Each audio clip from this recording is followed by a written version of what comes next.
So once again, good morning everyone, and today I am going to cover the management. Okay, lesson number 4 with 11th class home science. So lesson number 4's name is resource management. You can call it resource management. आप इसे resource management भी कह सकते हो या फिर management of resources भी कह सकते हैं. Management of resources. Resource management मैं आपको पढ़ा चुकी हूँ सुबह 4 o'clock की क्लास में, which I will share with you. अब आगे हम पढ़ेंगे बहुत इंटरेस्टिंग है. What is the give me a minute. So I am going to cover process of management. Do you see that? Is it in your book? Give me this. Process of management, व्यवस्थापन की प्रक्रिया. What is this? व्यवस्थापन की प्रक्रिया. व्यवस्थापन की प्रक्रिया क्या होती है बच्चों? आपने कभी सुना है व्यवस्थापन क्या होता है? अच्छा, मैनेजमेंट सुना है, प्रोसेस ऑफ मैनेजमेंट. सो आज मैं आपको पढ़ाऊंगी process of management. Okay, process of management बहुत इंटरेस्टिंग होता है, बड़ा मज़ेदार होता है, बड़ा अच्छा लगता है. प्रोसेस ऑफ मैनेजमेंट में हम अपने जो रिसोर्सेज हैं, जब आप रिसोर्सेज पढ़ोगे उसके बाद आपको ये समझ में आएगा हमारे जो रिसोर्सेज हैं उनको कैसे मैनेज करके चलें, ये सीखते हैं. अब वो कैसे होता है? फॉर एग्जाम्पल, इसमें कुछ स्टेप्स होते हैं. मैनेजमेंट में क्या होता है? कुछ स्टेप्स होते हैं. तो मैं आपको वो स्टेप्स बताऊंगी. सबसे पहले पहला स्टेप होता है प्लानिंग. आप सबसे पहले कोई भी चीज़, कोई पार्टी ऑर्गेनाइज करते हो तो प्लानिंग करते हैं. सर क्लास चल रही है. तो आप प्लानिंग करते हो और प्लानिंग करके क्या करते हैं? पहले से आप पहले कॉपी पेन लेते हो और उसके बाद चीज़ों को प्लान करते हैं. ऐसे करेंगे, ऐसे करेंगे. इस तरीके से हम प्लान बनाते हैं. पहले क्या बनाते हैं? प्लान बनाते हैं. For example, let me give you a very beautiful example of your birthday party. Suppose आपकी बर्थडे पार्टी 30th September को आने वाली है, ठीक है, या 10 दिन बाद आने वाली है. After 10 days you have your birthday party. अब बर्थडे पार्टी आपके घर वाले कह रहे हैं, सपोज कोरोना नहीं है, this is a normal situation, just think like that. So everything is normal and you can throw the birthday party and this is like बहुत ज़्यादा समय हो गया, हमारे रिलेटिव्स एंड ऑल सब से मिले हुए हमें बहुत समय हो गया. हम सबके यहाँ खाने जाते रहते हैं, सबके यहाँ किसी ना किसी बहाने जाते हैं, लेकिन हमें कभी मौका नहीं मिलता कि हम किसी को अपने यहाँ बुलाएं. अब आपका बर्थडे आया, आपके मम्मी पापा बहुत एक्साइटेड है, हाय हमारी लाडली बेटी का 16वां बर्थडे है या 18वां बर्थडे है. कुछ भी हो सकता है ना, पेरेंट्स के लव का तो कुछ पता नहीं है. 16वां भी अच्छा लगता है, 17वां भी अच्छा लगता है, बस उनको बहाना मिल जाए कि सेलिब्रेट करना है, रिलेटिव्स को बुलाने का बहाना मिल गया, ठीक है. अब आपके घर में फॉर एग्जाम्पल 4 मेंबर्स हैं, फादर, मदर, ब्रदर, सिस्टर. यानी आपका एक भाई है, आप हैं, किसी के घर में 2 सिस्टर भी हो सकती है, पर अभी हम एग्जाम्पल में ना इतना ही रखेंगे.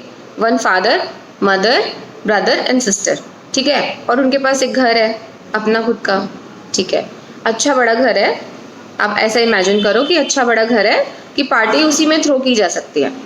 अब आपके बर्थडे पार्टी के लिए सब बैठ गए. अब बाई चांस पापा ने कहा चलो चलो लेट्स प्लान, ठीक है. अब बहुत सारी चीज़ें हैं तो आप नोट डाउन करना स्टार्ट करते हो. एक ले लेता है, जैसे आपने लिखना शुरू किया कि बेटा प्लीज़ लिखो. तो अब आपकी मम्मा से पूछा कि डिनर का क्या करना है, डिनर करना है कि लंच करना है. तो मम्मा बोलेंगी अरे नहीं नहीं, केक सेरेमनी ही अच्छा लगता है ना, इवनिंग में केक कट सेरेमनी करेंगे तो डिनर करा के भेजेंगे. अब आपके पापा थोड़े समझदार हैं और वो बोल रहे हैं कि हाँ ठीक है, बट कितने लोगों को बुलाना है? तो वो बोल रहे हैं कि चलो ज़्यादा नहीं, लेकिन तो हमारे ना 20 लोग हैं, जो 20 फैमिलीज़ हैं जो कि मतलब ज़्यादा इम्पॉर्टेंट है, तो 20 फैमिलीज़ को बुलाते हैं. तो कहते हैं ओके ठीक है, 20 फैमिलीज़ को बुलाते हैं. तो 20 फैमिलीज़ को बुलाएंगे तो तुम खाना कैसे बनाओगी? तुम बनाओगी या तुम बाहर से ऑर्डर करना पसंद करोगी? तो आपकी मदर कहती है नहीं नहीं नहीं, मैं खुद बनाऊंगी, मेरे हाथ का खाना सबको बहुत पसंद आता है, so I will make this, I will do this. अब आपके पापा ने क्या लिखा? डिनर की रिस्पॉन्सिबिलिटी और आपकी मदर का नेम लिखा. उसके बाद में मदर को जब आपकी मम्मा फूड प्रिपेयर करेंगी तो उनको मार्केट से सामान भी चाहिए, केक भी लाना है, आपकी पसंद का केक चाहिए, मार्केट कौन जाएगा? मार्केट का काम कौन करेगा? अब आपके ब्रदर ने कहा ठीक है ये वेजिटेबल्स वगैरह जो लाने का काम है ये मैं करूँगा, और केक अगर मुझे लेट हो गया तो फिर पापा केक आप देख लो। आपके पापा ने बोला ठीक है केक मैं लेके आऊँगा, क्योंकि जो चीज़ अगर एक को रिस्पॉन्सिबिलिटी दे दी तो वो कभी भी मैसी नहीं होती है। अगर आपको पता है कि ये मेरी रिस्पॉन्सिबिलिटी है वो कभी भी मैसी नहीं होगी और आपकी वो चीज़ टाइम से पूरी हो जाएगी। लेकिन अब अगर आप चीज़ें तो लिख लोगे, आपने रिस्पॉन्सिबिलिटी किसी को अलॉट ही नहीं की तो सब सोचेंगे किसी ने कर लिया होगा। तो चीज़ें क्या होती हैं, अनप्लान्ड कहलाती हैं। अनप्लान्ड चीज़ें फेल हो सकती हैं, अनप्लान्ड चीज़ों को फेल होने का डर रहता है। समझ में आ रही है मेरी बात? Yes, okay. सो सबसे पहले आपने क्या किया, प्लानिंग। अभी तो अब आपका वेन्यू भी बचा है। जब आप प्लानिंग करते हो तो क्या क्या डिसाइड करते हो, वेन्यू एंड टाइमिंग्स। अब वेन्यू का आपने क्या रखा, अरे हमारा घर ही बहुत बड़ा अच्छा है, हमारा तो ड्राइंग रूम भी बहुत बड़ा है, और हम क्या करेंगे कि हम लोग अगर चाहें तो हम लोग टेरेस पे भी प्लान कर सकते हैं। We have really good space on the terrace, हमारे पास छत पे बहुत अच्छी जगह है। अब आपने टेंट वाले को कहा कि टेंट वाले की बुकिंग कौन करेगा, तो आपके पापा ने बोला ये मेरी रिस्पॉन्सिबिलिटी है, टेंट वाला के साथ में कोई बड़े को ही डील करना चाहिए, प्राइस एंड ऑल का चक्कर होता है, कुर्सीज थोड़ी मंगा लेंगे हम लोग, तो ये सब मेरा डिपार्टमेंट है। ये रिस्पॉन्सिबिलिटी आपके पापा ने ले ली। टेंट थोड़ा सा बारिश ना हो जाए, खाना ख़राब ना हो जाए, कुछ टपक ना जाए ऊपर से, बर्ड्स भी कई बार फ्लाई करते हैं, तो टेंट एक लगाना था, तो आपके फादर ने उसको बुक करने का रिस्पॉन्सिबिलिटी खुद का ले लिया। ठीक है, सो टेंट बुक हो गया, टेरेस का प्लान हो गया। आपने अब आया डेकोरेशन। अब आपने कहा ठीक है डेकोरेशन मैं कर लूँगी। आपकी मदर ने कहा देखो मैं तो किचन में बहुत ज़्यादा काम होगा, तो डेकोरेशन तुम लोग ब्रदर एंड सिस्टर मिलके कर लो, क्योंकि मार्केट का सामान तो आप मुझे मॉर्निंग में ही ला दोगे, फिर आप पूरा दिन क्या करोगे। तो आपने और आपके ब्रदर ने लेके डेकोरेशन के ले ली रिस्पॉन्सिबिलिटी। डेकोरेशन भी तो होगी ना बर्थडे पे, डेकोरेशन इंपॉर्टेंट है कि नहीं? Yes, is that? डेकोरेशन के बिना बर्थडे हो सकता है क्या? नहीं हो सकता, फीलिंग ही नहीं आएगी ना। सो केक के बिना बर्थडे नहीं हो सकता, डेकोरेशन के बिना बर्थडे नहीं हो सकता। डिनर आपने सोचा है, हाँ आपने वेन्यू डिसाइड किया, आपका घर होगा, कहाँ पे होगा, ऊपर होगा नीचे होगा, आपने मिलजुल के कर लिया। और वेदर कौन सा है, सपोज कि रेनी वेदर है, सपोज आपका बर्थडे रेनी वेदर में है और कभी भी रेन हो सकती है, तो आपके पेरेंट्स ने क्या सोचा कि अगर रेन हो गई, खाना हम लोग नीचे रखेंगे ड्राइंग रूम में, डिनर हम लोग नीचे रखेंगे किचन के पास, ताकि लाने ले जाने वाले को दिक्कत ना हो, क्योंकि यू आर कुकिंग, आपकी मदर कुक कर रही है ना। वो किचन के पास हो गया ड्राइंग रूम। सर्विंग के लिए तो रिलेटिव्स भी आ जाते हैं, वो भी हेल्प कर देते हैं, मासी चाची है ना, ताई जी, तो बाकी रिलेटिव्स भी ऐसे होते हैं, अच्छे अच्छे रिलेटिव्स होते हैं जो सपोर्ट करते हैं उस टाइम पे, तो उसका उनको हेडेक नहीं है। शी नोज कि हाँ कोई ना कोई कर देगा। और कुछ फैमिली मेम्बर्स की तो रिस्पॉन्सिबिलिटी रहती ही है, राइट। और फादर मदर का ये भी होता है ना कि गेस्ट को ग्रीट करना है, आएंगे तो वेलकम करना है, फिर उनको बीच बीच में पूछना है आपने ये लिया कि नहीं लिया, ये रिस्पॉन्सिबिलिटीज भी होती हैं, तो रिलेटिव्स भी सपोर्ट करते हैं, राइट। फिर उसके बाद क्या होगा, आपने सबसे पहले क्या कर ली, प्लानिंग हो गई आपकी, मार्केट, केक कहाँ से आएगा, सामान कहाँ से आएगा, सब बुक हो गया।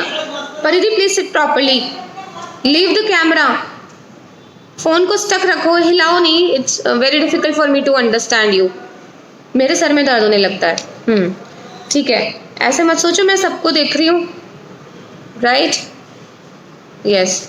सो फिर क्या हुआ, जब आपकी प्लानिंग हो गई, अब हर एक बंदे को आपने रिस्पॉन्सिबिलिटीज अलॉट कर दी, अब आता है ऑर्गेनाइजेशन। ऑर्गेनाइजेशन को हिंदी में बोलते हैं क्रियान्वयन। पहले आपने आयोजन किया, आयोजन में आपने योजना बनाई, आयोजन में आप योजना बनाते हो, फिर आपने किया क्रियान्वयन। क्रियान्वयन में आप जो चीज़ें होती हैं उनको चीज़ों को ऑर्गेनाइज करते हो, जैसे कि काम करना शुरू कर दिया आपने, ठीक है। चीज़ों में थोड़ा सा जैसे कि बारिश की बात हुई, तो आप इसमें ऑप्शन भी रखते हो कि अगर बारिश हो गई तो नीचे फटाफट सब भाग के आ जाएं और नीचे सिटिंग हम लोग कर पाएँ, तो हम लोग ऐसा रखेंगे। तो आपने ये सोच के कि चलो केक सेरेमनी ऊपर कर लेंगे, अगर कुछ हुआ, अगर बाई चांस पहले ही बारिश हो गई तो हम केक सेरेमनी भी नीचे कर लेंगे। तो हम इतना वो नहीं करेंगे, मैसी नहीं करेंगे, मैक्स टू मैक्स चेयर्स नीचे रखेंगे, मैक्सिमम ऊपर रखेंगे। हम लोग डैक सिस्टम, म्यूजिक सिस्टम ऊपर लगा देंगे थोड़ी देर के लिए, ताकि बच्चे एंड ऑल जो भी डांस करना चाहते हैं वो फ्लोर पे एंजॉय कर ले। ठीक है, हो गई प्लानिंग। और डिनर एंड ऑल सब आपका नीचे हो गया। ठीक है, अब इसमें ऑप्शन ये हो गया ना कि अगर बारिश हो गई तो आपको एकदम से आपका प्लान चौपट ना हो जाए। This is called organise. आप ऐसे ऑर्गेनाइज कर रहे हो चीज़ें। अब आपने सोच ली, ठीक है। अब सोचने के बाद थर्ड स्टेप जो आपकी बुक में मिसिंग है पर मेरे पास होता है, इम्प्लीमेंट। इम्प्लीमेंट को क्या मतलब है, आप उसको रूप देते हो, इम्प्लीमेंट करते हो, चीज़ को एग्जीक्यूट करना। इम्प्लीमेंट करना क्या होता है, एग्जीक्यूट करना। मेरे इस बुक में I don't know why this is missing, check implement का क्या है। हाँ yes, actually second step is implement. So planning करते हो, ऑर्गेनाइज करते हो, फिर इम्प्लीमेंट करते हो। इम्प्लीमेंट इज क्रियान्वयन, यानी उसको क्रिया का रूप देते हो, कार्य को करने की दिशा में लेके जाते हो। अब क्या है, वो किस दिन होता है, सेम डे, जिस दिन आपका बर्थडे है उसी दिन होगा। इम्प्लीमेंट तो उसी दिन होगा ना, थोड़ा थोड़ा तो ऐसे करो। यस टीशा प्लीज ये कैम नीचे रखो, मोबाइल नीचे रखो। एक से हाथ में लेके कैसे क्लास ले सकते हैं आप लोग। सुनो फिर जल्दी से, फिर क्या होता है, अब आपका वो जो इम्प्लीमेंट है वो तो सेम डे होगा। अब आप सुबह से ही जल्दी उठ गए, आपने पहले ही बोल दिया आपके फादर ने कि जल्दी उठना है तो काम नहीं हो पाएगा। जल्दी जल्दी उठ के मम्मी ने कहा हाँ भाई जल्दी उठना है सबको, बच्चों को भी बड़ों को भी। अब मम्मी का काम क्या है, आपको वेजिटेबल्स एक दिन पहले ला के दे दी भैया ने, आपके ब्रदर ने शॉप में उनको काम करना था ना वेजिटेबल्स का, तो वो आपको एक दिन पहले ला के देंगे। तभी तो जिसको वेजिटेबल्स कट करनी है, वॉश करनी है, वॉश करेंगे, कट करेंगे, फिर वॉश करेंगे, फिर उसके अकॉर्डिंगली रेसिपीज के अकॉर्डिंगली प्रिपेयर करेंगे, टाइम लगेगा ना। अगर वो सुबह सुबह सब्जी नहीं मिली तो कैसे करेंगे, फ्लॉप शो हो जाएगा कि नहीं। तो वेजिटेबल्स पहले ला के देनी पड़ेंगी। उन्होंने पहले वेजिटेबल्स का काम कर दिया, केक बुकिंग पहले हो गई, चेयर्स बुकिंग एंड टेंट पहले बुक हो गया। तो जो जो काम पहले हो सकता था वो काम पहले बुक कर दिया। इम्प्लीमेंट एक दिन पहले से शुरू हो गया। इम्प्लीमेंटेशन कब स्टार्ट हो गई, एक दिन पहले से। समझ आ रहा है, ये बहुत इंटरेस्टिंग टॉपिक है, राइट। अब एक दिन पहले से इम्प्लीमेंटेशन स्टार्ट हो गई, जो जो बुकिंग वाला चीज़ था वो बुकिंग हो गई। ठीक है, अब सबके पास रिसोर्सेज हैं, डेकोरेशन का सामान आना था, वो मार्केट वाला जो काम है एक दिन या 2 दिन पहले आपने लाके सब सामान रख लिया। लास्ट मोमेंट पे जा पाए नहीं जा पाए मार्केट, हमारे पास घर में इतना काम है ना, सो कर लिया। अब क्या किया कि अब आपके पास, मम्मी को पता है मुझे किचन संभालना है, आपको पता है मुझे थोड़ा सा चॉपिंग में हेल्प कर देनी है मम्मा को। करते हैं ना हम लोग, गर्ल्स तो सिंसियर होती हैं और बॉयज़ क्या करते हैं, बॉयज़ भी सिंसियर होते हैं।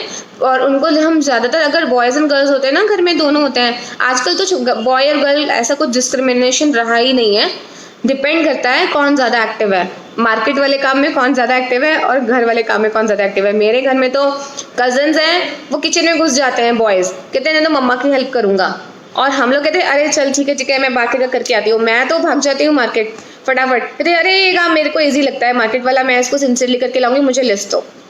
तो ऐसा तो कुछ एक्चुअली कुछ नहीं है। पहले ऐसे एग्जाम्पल देते थे, बॉय ने ये कर लिया गर्ल ने कर लिया, आजकल तो कुछ है ही नहीं। बॉयज़ को अगर कुकिंग में और इसमें इंटरेस्ट होता है, मम्मी को जल्दी जल्दी हेल्प करते हैं। Interest matters, right, interest matters. Interest जिस चीज़ में होता है उसमें फिर आउटपुट अच्छा निकल के आता है। हाँ, अब फैमिली मेम्बर्स ने अपना अकॉर्डिंगली कर लिया। तो चलो मान लो कि जिसके पास स्कूटी है, जिसको स्कूटी चलानी आती है, वो फटाफट मार्केट भाग गया। अगर कोई चीज़ सपोज क्या हुआ, मम्मी कुछ कर रही है, अरे मैं भूल गई, मुझे इलायची चाहिए थी बड़ी वाली और ख़त्म हो गई, अरे वो भी ले आना, ये भी ले आना, मेथी दाना भी ले आना। अब ये 2-3 आइटम्स हैं जो इम्पॉर्टेंट हैं, जो रेसिपी में डलती हैं और बहुत टेस्ट आता है। तो अब एक जना भाग के चला गया, मैं लेके आता हूँ, क्योंकि इसमें आज तो लड़ाई झगड़ा ही नहीं हो सकता ना, आज तो बेस्ट डे है, आज तो हमें मिलके उस चीज़ को सक्सेसफुल बनाना है। यस, सो अब सब अपने अपने काम में लगे, जिसको जो जो रिस्पॉन्सिबिलिटी है सिंसियरली सबने वो स्टार्ट कर दी। पापा को भी कुछ और काम है, और इन्विटेशन आपने अपने रिलेटिव्स को पहले ही दे दिए। भाई जब आपको घर बुलाने तो आप 3-4 दिन पहले इन्वाइट करोगे ना कि भाई खुशबू का बर्थडे है और आपको सबको आना है। इस बार हम थोड़ा सा बेटर इस बार हम लोग फैमिली सोच रहे हैं कि फैमिली के साथ मनाएं। हमेशा तो हम 4-5 मेंबर के बीच में बनाते हैं। ऐसे तो ये काम भी हो गया, आपके पापा ने कर लिया, ये काम आपकी मम्मी ने मिलके कर लिया, मम्मी पापा ने, ठीक है। सो ये बड़ों का काम हो गया। इम्प्लीमेंट में अब आपने सूझबूझ से चीज़ें करनी शुरू कर दी। अब मान लीजिए केक का आपकी मम्मी पहले सोच रही थी कि केक हम माइक्रोवेव में बनाएंगे और वो सक्सेसफुल नहीं हुआ, तो आपने कहा कि अच्छा हुआ हमने पहले से ही केक बुक कर दिया था, क्योंकि आपकी मम्मी के हाथ का केक बड़ा फेमस होता है। तो मम्मी ने कहा हम बाहर का तो मंगाएंगे लेकिन मैं भी बनाऊंगी, मेरे हाथ का बड़ा पसंद है सबको। लेकिन सब तो सपोज बिकॉज ऑफ टाइम या तो अवन खराब हो गया या मम्मी को टाइम नहीं मिला, ठीक है, तो बच गए। This is called smartness, because आपने पहले से ही प्लानिंग करके रखी हुई थी। This is called smartness. बीच बीच में अब काम आता है जब आप चीज़ों को एग्जीक्यूट कर रहे हैं, तो अब आपका काम आता है कंट्रोलिंग। कंट्रोलिंग के लिए एक मेंबर चाहिए होता है जो ये चेक करता है कि क्या सारे काम सब ठीक से हो रहे हैं, सारी चीज़ें ठीक से इम्प्लीमेंट हो रही हैं, कि जो किचन में जिसका वर्क था वो अपना काम ठीक से कर रहा है, उसको किसी चीज़ की ज़रूरत तो नहीं है। जो लोग बच्चे लोग डेकोरेशन की रिस्पॉन्सिबिलिटी जिन बच्चों ने ली थी उनको कोई चीज़ की ज़रूरत तो नहीं है, और अगर कुछ चीज़ मिसिंग है, कम ज़्यादा है, तो वो जो कंट्रोलिंग वाला पर्सन होता है, जो इंस्पेक्शन कर रहा होता है, वो उसको सपोर्ट कर देता है। This is called controlling. यानी जैसे वो पापा भी हो सकते हैं कंट्रोलिंग में कि हाँ भाई सब ठीक चल रहा है, ऑल गुड, हो जाएगा, मेरी हेल्प की ज़रूरत तो नहीं है। इस तरह से कमांडिंग भी होता है और हेल्पिंग भी होता है। कंट्रोलर जो होता है वो कमांडिंग भी होता है, हेल्पिंग भी होता है, और कंट्रोल करके रखता है चीज़ों को ना। हाँ, और उसको घर के मेंबर्स याद दिलाते रहते हैं, अरे टेंट वाले को फ़ोन कर दो, अभी से सेटिंग कर जाए, इसको फ़ोन कर दो, उसको फ़ोन कर दो, बेटा खुशबू मेड को फ़ोन कर दो कि आंटी जल्दी आ जाए और जल्दी से हाउस क्लीन कर दें।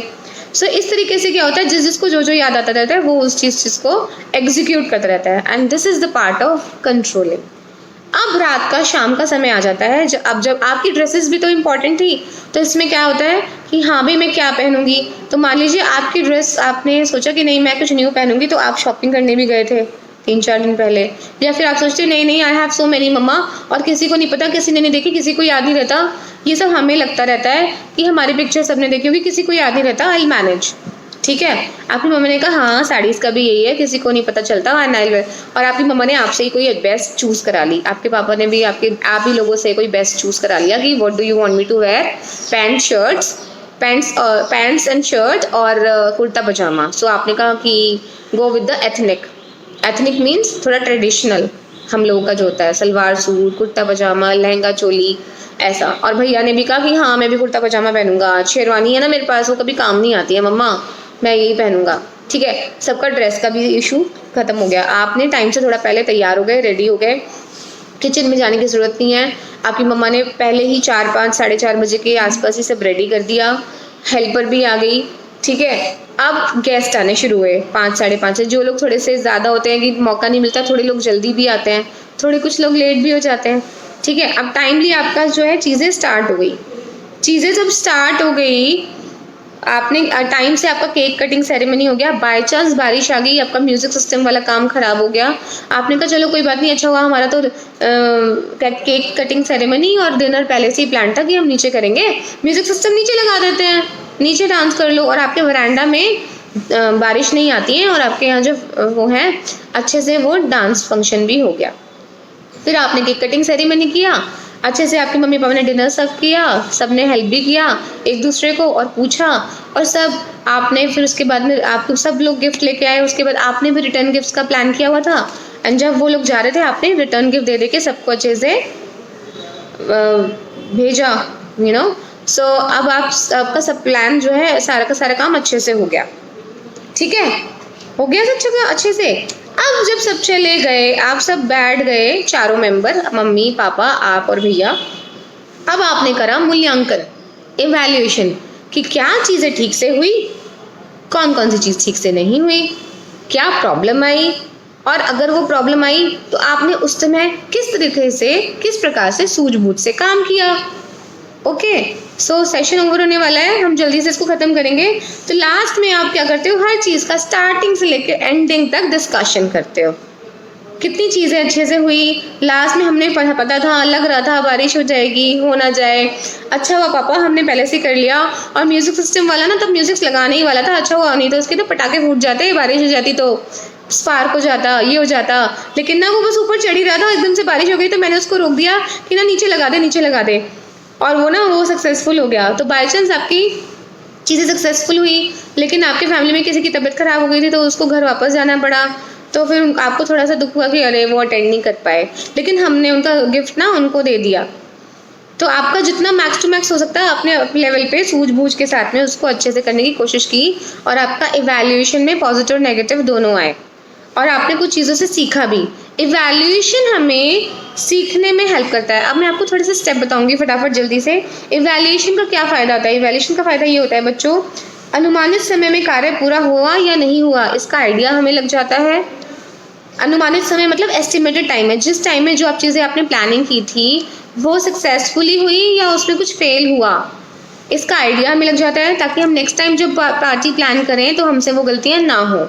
सेकंड ऑप्शन है विश्राम और मनोरंजन के लिए समय मिलना। अगर आप ठीक से प्लानिंग करते हो चीज़ें, तो जैसे मान लो किचन वर्क में मम्मी थक गई होंगी, राइट, किचन वर्क करके, तो जब मम्मा थक गई होंगी तो उनको थोड़ा सा रेस्ट भी मिल गया होगा।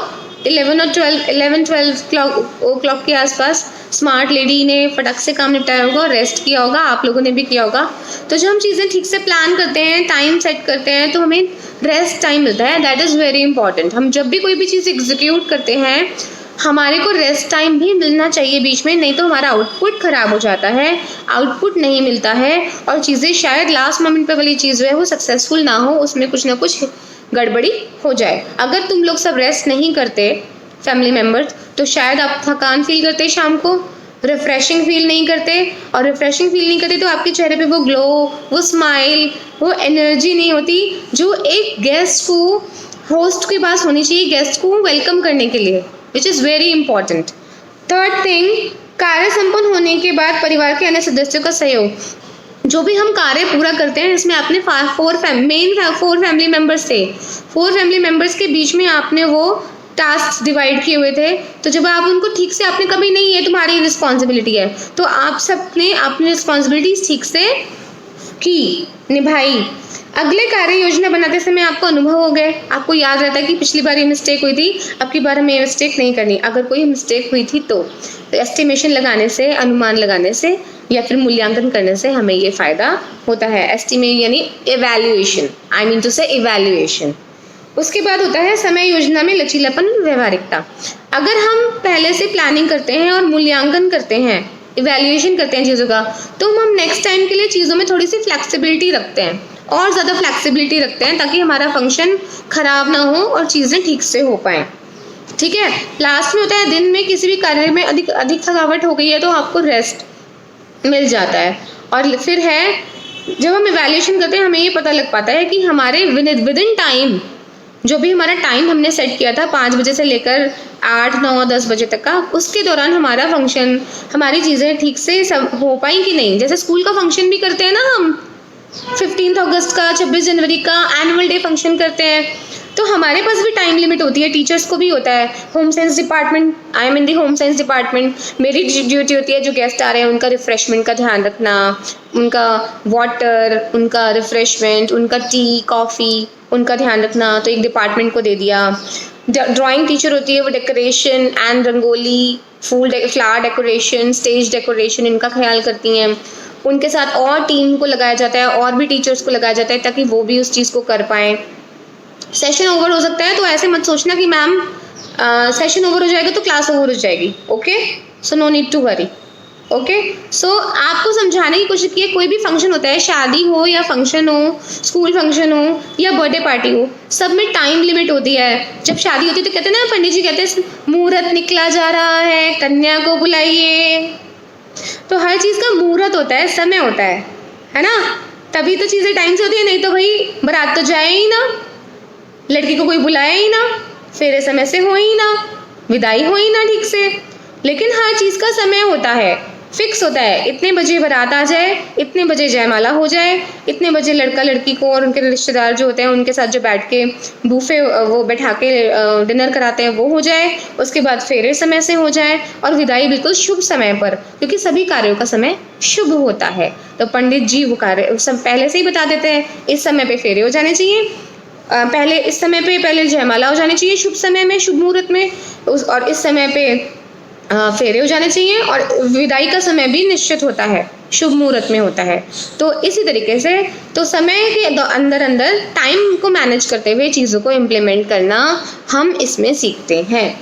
ठीक है, आज हम इसमें इतना ही पढ़ेंगे और अगली क्लास में मैं आपको पढ़ाऊंगी अगर इसमें डिसीजन मेकिंग होगा। डिसीजन मेकिंग भी होता है हमारे में, होम साइंस में हमें सिखाया जाता है निर्णय कैसे लें, निर्णय लेने की क्या प्रक्रिया होती है, डिसीजन मेकिंग क्या है and why decision making is very important. ये मैं आपके लिए अगली क्लास में लेके आऊंगी। ठीक है, आज मैं आपको एक लिंक शेयर कर रही हूँ, इसके पहले वाला पार्ट और ये वाला आपने मेरे साथ क्लास ले ली। ठीक है, अब आपको लेसन नंबर 4 के क्वेश्चन आंसर्स कंप्लीट करने हैं। भागा दौड़ी नहीं मचाओ, लेसन नंबर 4 आराम से आज कंप्लीट कर लो। ठीक है, और उसके बाद में मैं आपको लेसन नंबर 5 पढ़ाऊंगी थर्सडे में या फिर फ्राइडे में।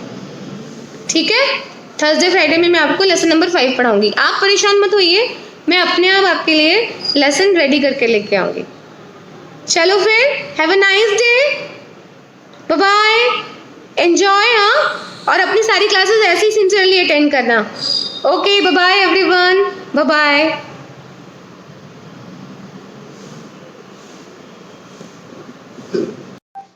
प्यारे बच्चों, अगर आपको ये वीडियो पसंद आया और आपको जो समझाने की कोशिश मैंने की वो आपको अच्छे से समझ में आया तो इसे लाइक, सब्सक्राइब और शेयर कीजिए और अपने प्यारे प्यारे कमेंट्स मेरे लिए छोड़िए, क्योंकि वही आपका प्यार होता है मेरे लिए। जब आप अपने अच्छे अच्छे कमेंट्स मेरे लिए छोड़ते हो और लाइक पे क्लिक करते हो ना, तो वो उससे कुछ नहीं मिलता, किसी को कोई फ़ायदा नहीं होता, बस मुझे एनर्जी मिलती है, मुझे मोटिवेशन मिलता है कि मेरे बच्चों को पसंद आया और मुझे अगला चैप्टर रेडी करने के लिए बहुत सारा प्यार मिलता है ना जो आपका, उससे मुझे मोटिवेशन मिलता है और वो मोटिवेशन मेरे लिए बहुत ज़्यादा एनर्जी लेके आता है। सो आई होप आप इसको सिंसियरली करोगे और अगर आपको कोई डिफ़िकल्टी होगी तो आप इसे बार बार देख सकते हो। Okay then, bye bye, thank you.